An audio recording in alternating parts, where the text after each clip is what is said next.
Ada orang tua itu kalau sholat di masjid di shaf pertama. Setiap sholat dia di shaf pertama.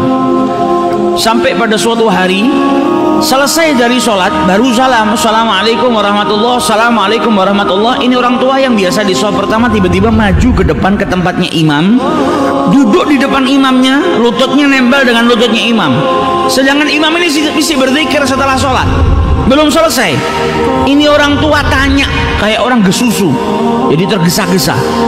Ini orang tanya, ya imam, wahai imam, ajarkan aku sesuatu yang bermanfaat yang bisa nanti masukkan aku ke dalam surganya Allah Subhanahu wa taala.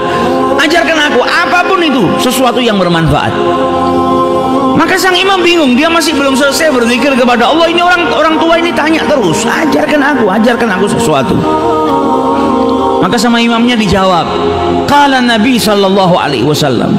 Nabi sallallahu alaihi wasallam bersabda, kalimatan, ada dua kalimat, habibatan ilar rahman, sangat dicintai oleh yang maha pengasih lagi maha penyayang. Khafifatan ala lisan, ringan diucapkan di lisan itu, thaqilatani fil mizan, akan tetapi kedua kalimat ini sangat berat di timbangannya Allah Subhanahu wa taala. Subhanallah wa bihamdihi, subhanallahil azim. Kata orang tua tadi, ulang lagi, saya belum hafal. Diulang sama imamnya beberapa kali sampai akhirnya saya sudah hafal. Mulai detik itu ucapannya Nabi Muhammad dibawa sama dia kemanapun, dimanapun dia berada, berjumpa dengan siapapun. Ada pernikahan dia ketemu orang, qala Nabi sallallahu alaihi wasallam, ingatkan orang. Ada dua kalimat dicintai sama Allah, ringan di lisan tapi berat di timbangan, subhanallah wa bihamdi subhanallahil azim. Ketemu siapapun dia ucapkan, ketemu anaknya, ketemu tetangganya, ketemu sahabatnya, di masjid, di luar masjid, ada tamu ke rumahnya, selalu dia ulang-ulang.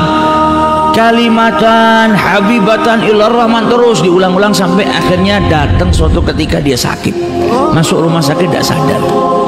Selama beberapa hari nggak sadar, koma.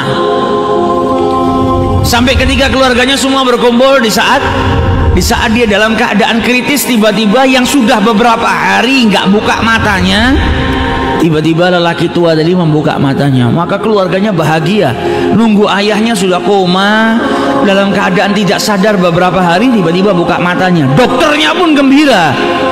Ketika dokternya hendak memeriksa, si pasien tua tadi dipegang sama yang tua tadi. Yang tua tadi memegang dalam keadaan kedua matanya terbuka sambil berkata, ya dokter, wahai dokter, Nabi sallallahu alaihi wasallam bersabda kalimatan, dua kalimat dicintai sama Allah, ringan di lisan ketika diucapkan namun berat di timbangannya Allah Subhanahu wa taala. Subhanallahi wa bihamdihi, subhanallahil azim. Ketika itu meninggal dunia, meninggal dalam keadaan mengucap subhanallah wa bihamdihi, subhanallahil azim. Mata ala husnil khatimah. Nah, ini kalau sudah dibiasakan, terbiasa. Kalau kita di setiap waktu senggang istighfar, waktu senggang sholawat, ya apa yang kita biasakan itu, insya Allah kita wafat dalam keadaan mengucap itu. Kalau terbiasanya malah ngomong kotor, ya akhirnya kita wafat juga dalam keadaan berbicara kotor. Wa iyyazubillah.